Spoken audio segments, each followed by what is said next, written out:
Di Tambro itu kan merupakan sebuah kabupaten pemekaran, ya. Tambro lahir melalui Undang-Undang Republik Indonesia Nomor 56 tahun 2008. Tetapi efektif berpemerintah itu 2009. Nah, saat itu di Tambro sama sekali minim, bahkan minus infrastruktur ya di sana. Infrastruktur di bidang pemerintahan, terus infrastruktur jalan, ya, air, listrik, dan semua. Itu sama sekali. Ibaratnya bahwa kita babat alas ya, bongkar hutan di sana. Gitu.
Assalamualaikum warahmatullahi wabarakatuh. Salam sejahtera untuk kita semua.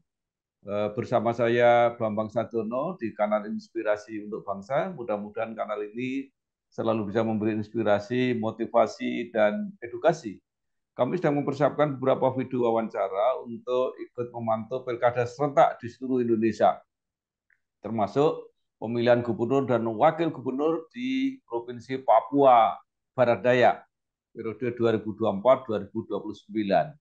Saat ini saya sudah bersama dengan salah seorang tokoh di Papua Barat Daya, yaitu Bapak Gabriel Asem SEMSI. Beliau mantan Bupati Tambro 2 kali dan saat ini menjadi Ketua DPP Partai Perindo Papua Barat Daya. Apa kabar Pak Gebi? Kabar baik, Pak. Iya, baik. Pak Gabriel Asem lahir di Kebar, Papua Barat 26 Oktober 1963, Ya, menyelesaikan S1 di STII Ujung Pandang dan S2 di UGM. Mengawali karir sebagai ASN di Kabupaten Sorong, pernah menjadi Direktur Administrasi dan Keuangan PDAM Kabupaten Sorong, Kepala Bidang Pembukuan, kemudian menjadi Kepala BPKAD Kabupaten Tombro, dan kemudian terpilih menjadi Bupati Tombro 2 periode, 2011-2022. Dan saat ini mempersiapkan diri untuk menjadi calon gubernur di Papua Barat Daya. Nah, ya. Pak Gebi mungkin bisa dilengkapi ya hal-hal yang penting dalam perjalanan karir Bapak sampai saat ini. Silakan. Ya, perjalanan karir saya ya cukup panjang juga ya. Jadi saya mulai diterima sebagai pegawai negeri sipil di pemerintah Kabupaten Sorong ya. Itu tahun 19 eh, berapa? 1997. 1997. Setelah itu ditempatkan di Inspektorat Kabupaten Sorong. Ditempatkan di Inspektorat Kabupaten Sorong. Setelah itu baru diperbantukan di PDM Kabupaten Sorong sebagai Direktur Administrasi dan Keuangan Pemda Kabupaten Sorong. Syarat di PDM itu untuk kita dalam direksi itu syaratnya adalah 4 tahun. 4 tahun. Jadi 4 tahun setelah itu baru ditarik kembali lagi uh, menjadi kepala bidang pembukuan lagi di uh, Keuangan Kabupaten Sorong ya, BPKD Kabupaten Sorong. Nah, setelah itu Tamro lahir, lalu dipindahkan ke Tamro karena saya orang Tamro jadi dipindahkan ke Tamro. Eh, Terus dilantik oleh PJ Bupati saat itu sebagai kepala BPKD ya Kabupaten Tamro ya 2009 sampai dengan 2011 itu. Nah, gitu. Setelah itu ya saya maju sebagai Bupati Kabupaten Tamro. Pak Gebi menjadi bupati 2 periode. Apa Ya, saja yang sudah sempat dilakukan dan dicapai selama 2 periode menjadi bupati?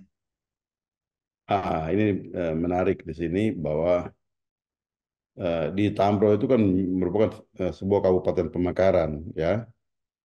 Tamro lahir melalui Undang-Undang Republik Indonesia Nomor 56 tahun 2008. Tetapi efektif berpemerintah itu 2009. Nah, saat itu di Tamro sama sekali minim bahkan minus infrastruktur ya di sana. Infrastruktur di bidang pemerintahan, terus infrastruktur jalan, ya, air, listrik dan semua itu sama sekali. Ibaratnya bahwa kita babat alas ya, bongkar hutan di sana, gitu. Saat melalui PJ Bupati itu semuanya masih berkantor di Sorong. Nah, berkantor di Sorong karena dia penjabat Bupati 2009 sampai dengan 2011 itu. Tapi semua berkantor di Sorong. Tapi setelah saya dilantik, lalu saya perintahkan eh, tepatnya Januari 2012 itu sudah harus pindah semua ke Tamro, walaupun tidak ada apa-apa di sana, kita harus pergi mandi di sungai, listrik pun belum ada, ya, semua belum ada ya, apalagi telepon.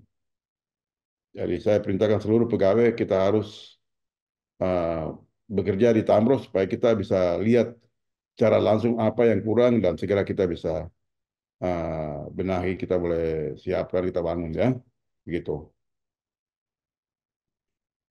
Nah, itu jadi kita pindah kantor ini sebenarnya 3 kali. Jadi kantor sementara di Sorong, setelah itu kita berkantor di Sasopor ya itu di pinggir pantai. Lalu berkantor yang definitif secara undang-undang itu ada di pedalaman lagi, yaitu di VEV, gitu. Tetapi menuju ke VEV ini belum ada apa-apa, belum ada jalan ke sana, masih hutan belantara dan itu menjadi tantangan besar bagi saya untuk buka jalan ke sana dan harus bangun kantor bupati, ya semua kantor-kantor dinas itu kita harus bangun rumah ASN, air bersih, listrik dan seterusnya yang kita harus benahi di pedalaman sana. Jadi 1 periode itu habis di ibu kota sementara, yaitu di Sasopor. Di Sasopor itu sementara kita siapkan semua infrastruktur ya, gitu. Setelah semuanya sudah siap jalan sampai ke VF, jadi dari Sasopor ke VF itu kurang lebih sekitar 150 kilo. Ya, kita harus bergerak ke sana, ya. Jadi tepatnya tanggal 6 Januari 2020. 6 Januari 2020 baru kita pindah ke VEV yang menjadi ibu kota Kabupaten Tambrauw. Gitu. Ah,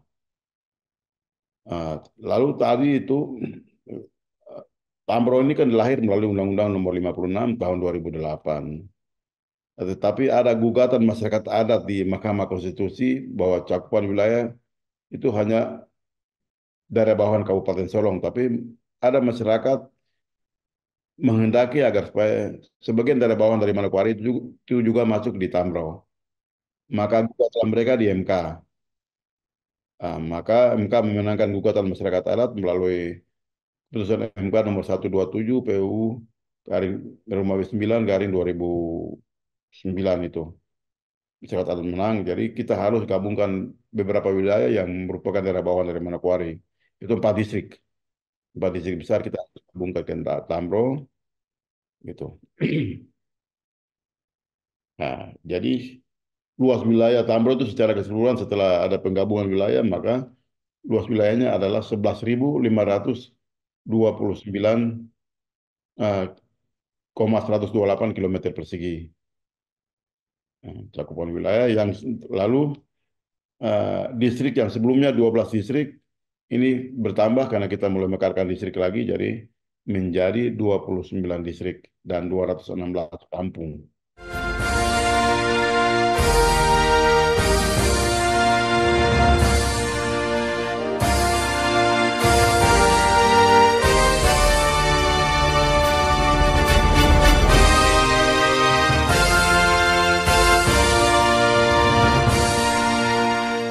Jadi distrik itu seperti kecamatan, Pak, kalau di Jawa. Distrik kecamatan. Istilah dulu itu kecamatan ya, setelah itu diganti. Seiring dengan pergantian Irian Jaya menjadi Papua ya, Provinsi Irian Jaya menjadi Provinsi Papua, maka nama kecamatan itu diganti menjadi distrik. Baik, masih ada lagi, Pak, mengenai capaian-capaian di Tambrau? Jadi kita pindah saja ya tanggal 6 Januari itu kita pindah ke VEV karena diperintahkan oleh Menteri Dalam Negeri kita harus pindah. Tetapi masyarakat di ibu kota sementara ini tidak mau kalau pemerintahan ini harus pindah ke sana. Nanti ekonominya tidak bergerak lagi karena ASN kan bisa belanja apa saja di ibu kota sementara ini. Mereka demo saya 2 kali di kantor bupati sementara itu. Ya, demo 2 kali. Tetapi saya bilang bahwa saya ini diperintahkan oleh undang-undang. Diperintahkan oleh undang-undang bahwa segera kita harus pindah dan menempati ibu kota VEV yang sesuai dengan amanat undang-undang gitu. Undang-undang, maaf saya tadi tidak jelaskan baik ya itu Undang-Undang 56 itu kita lakukan revisi undang-undang lagi. Jadi Undang-Undang nomor eh, 14 tahun 2013. Jadi cakupan wilayah tadi bertambah begitu. Ah, jadi kita pindah. Walaupun demo, saya beri penjelasan pemahaman baik kepada seluruh masyarakat dan mereka terima itu. Kemudian ada pemekaran provinsi Tambro termasuk di wilayah Provinsi Papua Barat Daya yang Iya, juga akan segera mengadakan pemilihan gubernur definitif. ya Nah, betul. Bapak disebut-sebut menjadi salah seorang calon. Apa yang ingin Bapak capai nanti di jabatan yang baru kalau tercapai menjadi gubernur Papua Barat Daya? Ya, saya pikir ini kan provinsi baru. Sama dengan saya juga dulu jadi bupati di kabupaten yang baru yang belum ada apa-apa. Belum ada kantor, belum ada semua. Nah, saya pikir saya punya pengalaman untuk hal-hal yang baru begitu, Pak. Jadi, eh, Rencana ibu kotanya di mana, Pak? Papua di Barat Daya. di Kota Sorong. Kemudian untuk maju itu harus melalui partai. Bapak Ya, sekarang menjadi ketua Partai Perindo. Mungkin bisa diceritakan perolehan Partai Perindo pada waktu Pileg 2024, Pak, dan kemudian rencananya ke depan harus berkoalisi dengan siapa dan seperti apa. Monggo, Pak. ah, baik. Jadi awal saya jadi bupati di Kabupaten Tambro itu diusung oleh Partai Golkar, ya. Ah, dan saya dipilih oleh ketua DPC semua bahwa untuk saya jadi ketua DPD Partai Golkar di Kabupaten Tambrau. Jadi saya 2 periode saya jadi ketua DPD Partai Golkar. Lalu ada diskresi dari ketua umum juga bahwa saya menjabat 3 periode. Tapi menjabat 3 periode sebagai ketua DPD Partai Golkar di Tambrau ini hanya saya jalani 1 tahun saja. Nah, setelah itu teman-teman dari Perindo, semua ketua DPD-nya, kabupaten kota datang menawarkan saya untuk menjadi ketua DPW Partai Perindo Provinsi Papua Barat Daya. Nah, Saya pikir juga uh, ya saya mesti ambil keputusan karena secara struktur di Partai Golkar, saya ketua DPD tingkat kabupaten, ada ketua DPD tingkat provinsi.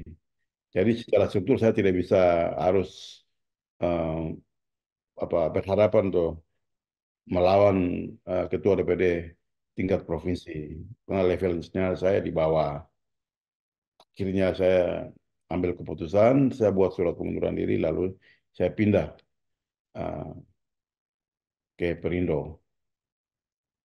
Lalu ditetapkanlah saya sebagai ketua Perindo Provinsi Papua Barat Daya. Itu di tahun 2023. Jadi saya menjabat sebagai ketua Perindo Provinsi Papua Barat Daya itu 4 bulan sebelum eh, pileg gitu. Hmm. Kemudian seperti apa? Seperti apa hasil pileknya, Pak? Ya, jadi kerja keras memang. Jadi saat Perindo ada di Provinsi Papua Barat Daya, Papua Barat dulu itu belum ada kursi di provinsi. Ya, 2014 pemilu tidak ada 2009 19 juga belum dapat kursi di provinsi.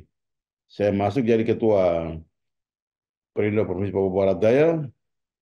Ya, berkat kita kerja keras dengan seluruh kader-kader Partai Perindo, maka kita bisa dapat um, 3 kursi gitu. Saya dapat 3 kursi. Untuk mencalonkan gubernur dibutuhkan berapa kursi, Pak?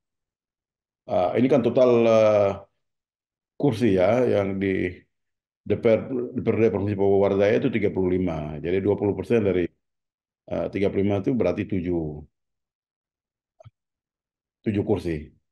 Perindo sendiri sekarang 3. Jadi perlu saya harus berkoalisi lagi dengan uh, partai-partai yang lain. Uh, Begitu. Nah, Saya sudah kemudian lakukan. Ya, apakah koalisinya sekarang sudah dapat, Pak? belum, belum. Jadi kami masing-masing para kandidat ini sudah melakukan pendaftaran di semua partai politik. Nah, walaupun saya ketua Perindo, tapi saya juga lakukan pendaftaran di Perindo sendiri juga. Ada pendaftaran Perindo, di PDIP, di Demokrat, Nasdem, dan seterusnya. Hanura, begitu. Dan sampai sekarang semua kandidat ini belum ada satu yang mendapatkan rekomendasi. Ya, B1 KWK di belum ada di tangan masing-masing. Jadi semua sudah bersabar menunggu mungkin hasil survei. Eh, Kandidat mana yang punya elektabilitas tinggi, maka pasti oleh pimpinan partai politik menjatuhkan pilihan ke yang bersangkutan. Begitu. Nah, Pak Gabi hanya mempersiapkan diri menjadi gubernur ataukah bisa juga nanti misalnya karena negosiasi antara partai diposisikan sebagai wakil gubernur? Eh, saya mempersiapkan diri sebagai gubernur. Ya, walaupun negosiasi antar partai untuk saya wakil, saya tidak bersedia. Saya mau jadi gubernur ya. Luar biasa. Ya, Nah, menurut Bapak sekarang siapa pesaing-pesaing atau tokoh-tokoh yang sudah muncul ingin menjadi gubernur sampai saat ini? Dan kira-kira sampai akan ada berapa pasang ini nanti di dalam pemilihan ya. gubernur Papua Barat Daya? Saya pikir yang sekarang ada kurang lebih sekitar hampir 10 ya, hampir 10 ya kandidat calon gubernur ini. Itu semua putra-putra terbaik Papua semua, putra-putra terbaik. Tetapi tentu eh, untuk nanti semua partai politik yang ada itu berkoalisi untuk mendukung figur mana yang akan maju itu saya pikir nanti dari 10 itu akan eh, susut ya tinggal mungkin 3 pasangan mungkin. Yang tinggi mungkin 4 pasangan. Tapi bagi saya semua calon atau semua kandidat yang ada itu adalah putra eh, terbaik eh, Papua ya, putra terbaik Papua Barat Daya. Begitu. Pak, itu hasil pileg untuk DPRD, apakah ada yang partai yang bisa mencalonkan sendiri tanpa koalisi? Oh ya, itu Partai Golkar.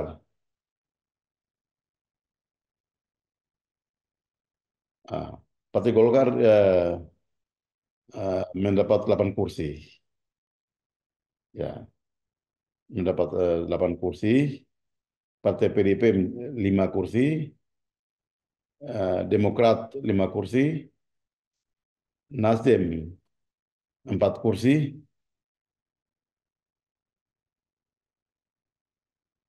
eh, Nasdem 4 kursi, Gerindra 3 kursi,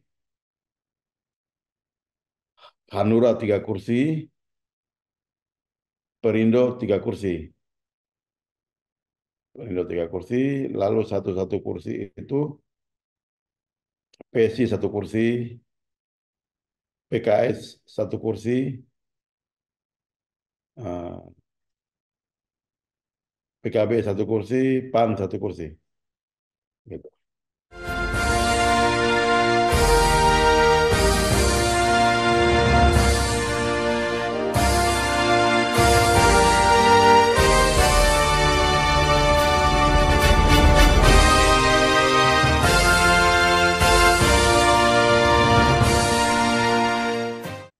Nah, Pak Gebi, apakah di dalam pilkada itu yang berlaku vote pemilihan seperti yang di luar Papua atau ada sistem khusus yang dulu menggunakan noken itu?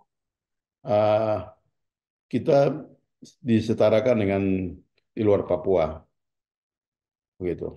Disetarakan di luar Papua. Karena dianggap Papua Barat Daya, Papua Barat ini sudah maju, jadi tidak ada sistem noken, begitu. Ya, baik. Nah, Ya. pertanyaannya adalah apakah di Papua pemilihan-pemilihan elektoral ini juga sudah syarat dengan apa ya pragmatisme transaksional seperti yang terjadi di banyak daerah di Indonesia, Pak. Ya, seperti itu kita tidak bisa hindari. Itu pasti ada saja. Itu pasti ada. Artinya untuk jabatan kepala daerah akan membutuhkan eh, biaya yang cukup tinggi gitu Pak kira-kira. Eh, Pandangan semua orang begitu ya. Semua pihak bahwa logistik harus kuat. Ya, logistik harus kuat. Tetapi gini, eh, kalau saya beda, saya terbalik. Eh, Kan semua orang sekarang sekarang ini kalau itu orang mendewakan uang ini, mendewakan uang. Tapi saya bukan itu. Yang pertama adalah Tuhan. Kita sebagai orang agama kan kita harus percaya Tuhan. Terus yang berikut, saya jual diri saya jual diri saya, ya, jual diri saya ke masyarakat. Karena saya menjadi pelayan masyarakat, ya, bukan big boss tidak. Saya pelayan masyarakat, gitu. Lalu yang ketiga baru kita bicara uang. Pak Gebi, apa sebenarnya potensi Papua Barat Daya sehingga akhirnya ada kesepakatan untuk menjadi provinsi tersendiri? Ya, saya pikir secara politik sebenarnya itu, ya, kita potensi. Papua Barat Daya ini cukup potensi. Papua Barat juga punya potensi. Seperti di Kabupaten Teluk Bintuni kan ada sumber atau deposit gas yang besar ya. Tetapi di Papua Barat Daya ini kan punya potensi besar tambang ya, minyak ya, minyak dan gas bumi yang sudah sejak dulu. Dan juga nikel. Ah, tetapi Papua Barat Daya khususnya di Kota Sorong, ya itu dia menjadi gerbang bagi tanah Papua semua. Ah, Gerbang bagi tanah Papua semua, dan Kota Sorong ini merupakan salah satu daerah atau kota di seluruh tanah Papua yang cukup maju, begitu. Dan penduduk di situ itu heterogen ya. Semua penduduk Nusantara, Sabang sampai Merauke ada di situ. Nah, terakhir Pak Gebi, kalau Bapak terpilih atau untuk memberitahu kepada masyarakat pemilih itu, eh, secara mudah itu ya, ringkas gitu, apa yang ingin Bapak lakukan?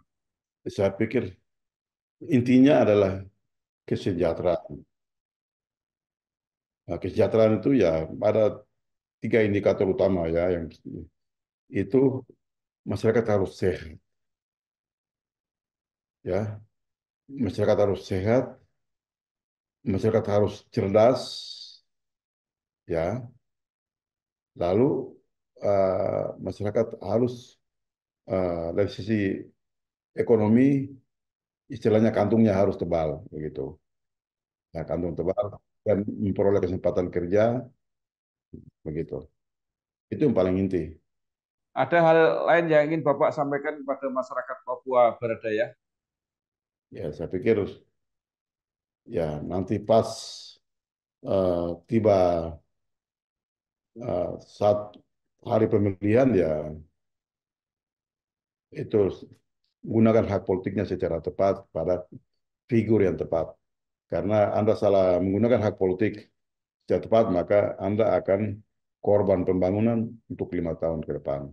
Tapi kalau Anda menggunakan hak politik secara tepat sekarang, berarti peluang, kesempatan untuk kita bisa berkolaborasi, bekerja sama untuk membangun Papua Barat Daya yang lebih maju untuk 5 tahun ke depan. Gitu.